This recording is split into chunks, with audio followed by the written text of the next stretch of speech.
नमस्कार। जीवक आयुर्वेद भवन में आप सभी मित्रों का स्वागत है। आज हम आए हैं जंगली क्षेत्र में और जिस खेत पर हम आए हुए हैं यहाँ से हम ब्रह्मदंडी का संकलन कर रहे हैं।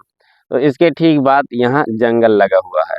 तो आज हम आपको बताएंगे कि ब्रह्मदंडी कितनी महत्वपूर्ण औषधि है आपके जो यौन रोग होते हैं, खास करके स्वप्न दोष या धातु रोग के लिए। तो ये मेरे हाथ में एक पौधा है, आप देख पा रहे होंगे। और पहले तो देखते हैं ये पौधा कैसा है। इसकी मूसला जड़ होती है, आप देख सकते हैं। ये मोटी, किसी किसी पौधे जो नया पौधा होता है उसमें पतली होती है, जो पुराना पौधा होता जाता है उसमें मोटी हो जाती है। और इसको आप पहचानिए, ये जैसे चना या सरसों के खेतों में मिल जाता है और साथ ही ये अरहर के खेतों में भी पर्याप्त मात्रा में होता है। इसको आप देखिए, इसके बैंगनी रंग के फूल आप देख पा रहे होंगे। और इसकी विधि क्या है? जब भी औषधि का संकलन करें तो उनसे प्रार्थना जरूर करें ताकि वो अपने पूरे गुण धर्मों के साथ में आपके पास आएं। और इसका जो प्रयोग करना है उसको थोड़ा समझना है कि ये जो आप जड़ देख रहे हैं, इसको बढ़िया विधिवत उखाड़िए। जो भी विधि है औषधि उखाड़ने की, उसके पश्चात इसको लाइए, आप जड़ को अलग कर लीजिए और बढ़िया धो करके छोटे छोटे टुकड़ों में काट करके इसको सुखा दीजिए। और इसके पश्चात कूट कूट कर एकदम मैदा जैसे बारीक कर लीजिए। जितना बारीक होगा उतना ही उत्तम रहेगा। और लगभग 1 ग्राम औषधि सुबह खाली पेट जब गाय के दूध के साथ मिला करके लेते हैं तो जो हमारी वीरवाहिनी नाड़ियाँ होती हैं वो सशक्त होती हैं, धातु गाढ़ा होता है और स्वप्न दोष धातु रोग की समस्या पूरी तरह से जड़ मूल से ठीक हो जाती है। तो इसका आप प्रयोग जरूर करें। अब जैसे जो बंधु नगरों में रहते हैं वो नहीं जा सकते हैं इन खेत खलिहानों में या ऐसी जगह में जहाँ ये औषधि उपलब्ध होती है, तो ऐसे बंधुओं के लिए ये औषधि हम लोग उपलब्ध करा देते हैं। तो जितनी भी ये समस्या होती है धातु रोग की, स्वप्न दोष की, ये पूरी तरह से जड़ से ठीक हो जाती है।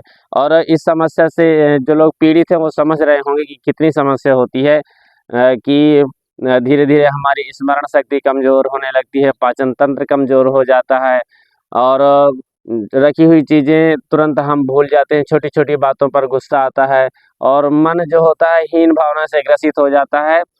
और जो रोगी है वह सोचता है कि किस तरह से मैं अपना जीवन समाप्त कर लूँ, मेरा जीवन अब किसी योग्य नहीं रह गया है। इस तरह से उसके मन में नकारात्मक विचार आते हैं और आत्महत्या के विषय में वो सोचता रहता है। और हमारे जो स्किन का ग्लो है, अर्थात जो ओज तेज होता है, सब नष्ट हो जाता है स्वप्न दोष और धातु की समस्या से। तो पहली बात तो जो कुसंग आदि हैं या किसी भी कारण से ये समस्या हो रही है, तो सबसे पहले तुरंत कुशल वैद्य के पास जाकर के चिकित्सा लें और यह ब्रह्मदंडी का प्रयोग करें। बहुत ही सुंदर इसके परिणाम आते हैं और इस रोग से बचें। और इसके साथ में जो कुछ सावधानियां हम आपको बता देते हैं कि जब भी आप इस दवा को लें तो सुबह खाली पेट स्नान के बाद लेना है। और 1 ग्राम हमने बता दिया, दूध में मिला करके लीजिए। जब भी इसको सेवन करें उसके 1 घंटे बाद तक कुछ भी ना लें, सुबह खाली पेट ही लेते हैं। और जब आप कुछ ही दिन लेते हैं तो तुरंत बहुत ही आश्चर्यजनक तरीके से सुधार होता है, इस समस्या में लाभ होता है।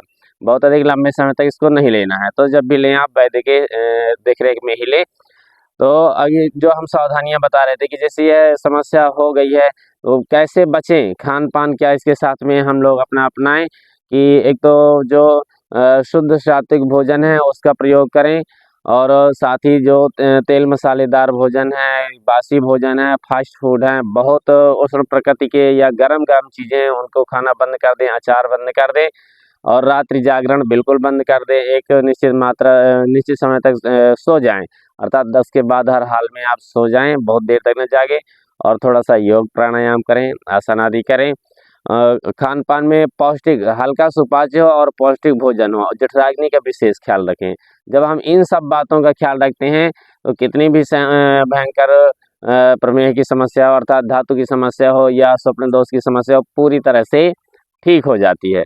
तो जो बंधु इस समस्या से परेशान है तो इस ब्रह्मदंडी की औषधि का तो प्रयोग करें ही और साथ में जो हमने खान-पान बताया इसका प्रयोग करें और पूरी तरह से स्वस्थ हों और जीवन का आनंद लें।